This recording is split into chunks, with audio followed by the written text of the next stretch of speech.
Okay, so today we are going to cook Indian curry. And this is a recipe that my friend's mom gave me. It's pretty amazing, and it's a generic curry that basically can be used for most any curry you would want. Okay, so got most of this stuff prepared, and we can just walk through it together. We're gonna throw a bunch of onions in there. Now I'm gonna put garlic in. I'm putting in more garlic than some people might, but my reasoning is that I love garlic, and I'm the one eating this, so that's fine. So, I mean, literally I'm using like a whole thing of garlic. Throw that in there, so this is what it looks like with that. And next, ginger. So I have about that much ginger. We gotta mix this up, so if you're doing this at home, put in something liquidy on the bottom, because that'll probably help blend it all up. So I have a couple little yogurt things here, and I'm just gonna pour those in. So we got the yogurt in there, as you can see right there. Next, I think it's the spices. Yeah, okay.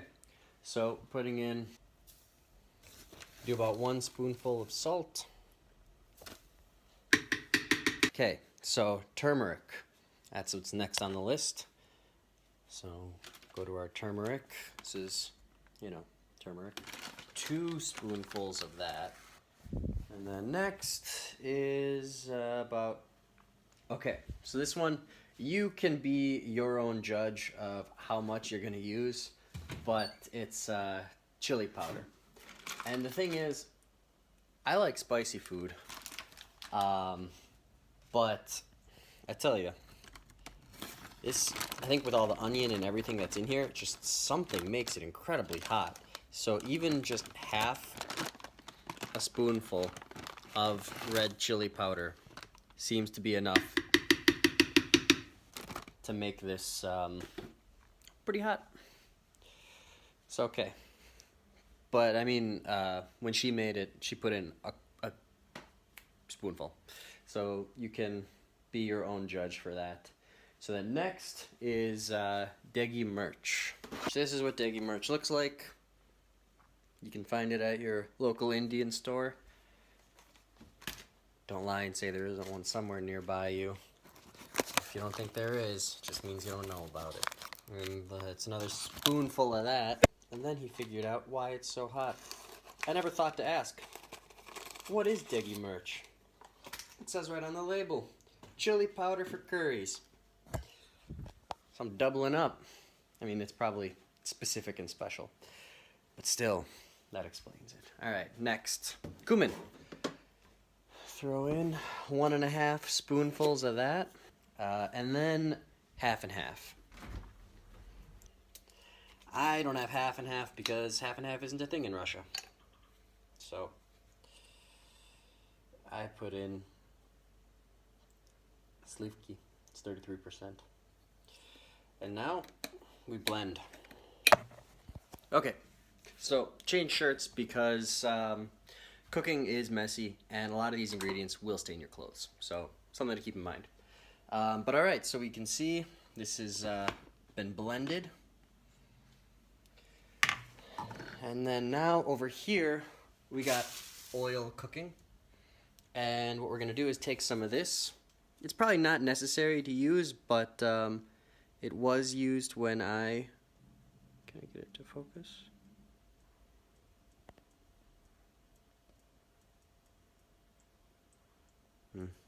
Okay, well, whatever.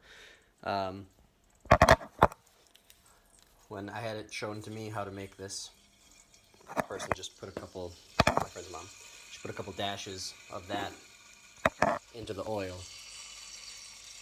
Gets it going, I guess. But then we take our concoction and we pour it in. Here, let's turn on the light. Is there a light? No. Cool. All right, that's the best we got.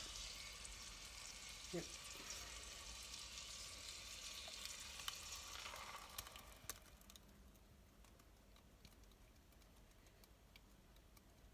So next, damn, that's good. we got this stuff left over, so I just didn't have enough room in the blender. And then we're gonna throw in a little more milk. Oh yeah, by the way, I put in a little normal milk because stuff I have, I'm pretty sure it's thicker than half and half. So just by itself, it wasn't doing the trick, so I mixed it with a little bit of whole milk. But a lot of this is kind of just guesswork, you know, you just want kind of the right consistency. Okay, easy enough.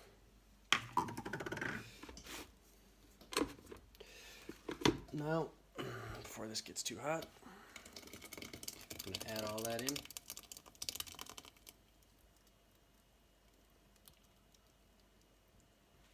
And then, almost done. Next, again, if you have half and half, you just fill up about half of the blender with half and half. Maybe a little less than half the blender. And we pour that in.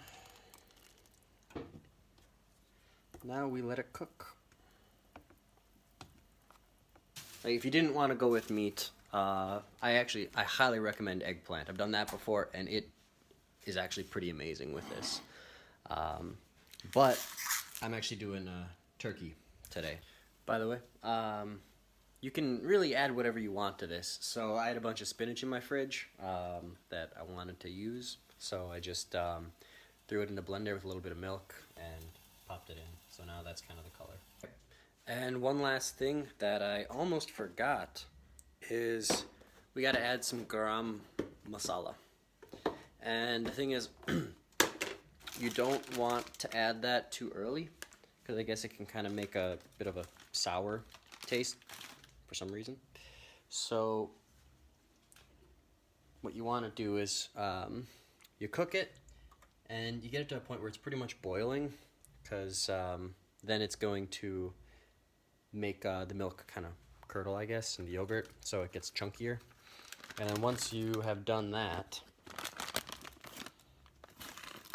you can put just like 1 or 2 heaping spoonfuls of garam masala in there. Last but not least, finished product, basically. So right here, I know it looks beautiful. That's the curry, the chicken and rice, and then just a couple other things. One, garlic pickle. This stuff is amazing. I highly recommend it if you get the opportunity to buy it. Basically just you take some of that and you'll take a bite of food, take a bite of that, kind of mix it, whatever you want. But it seriously is unbelievably good.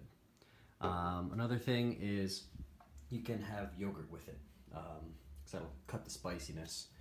So yeah, have fun.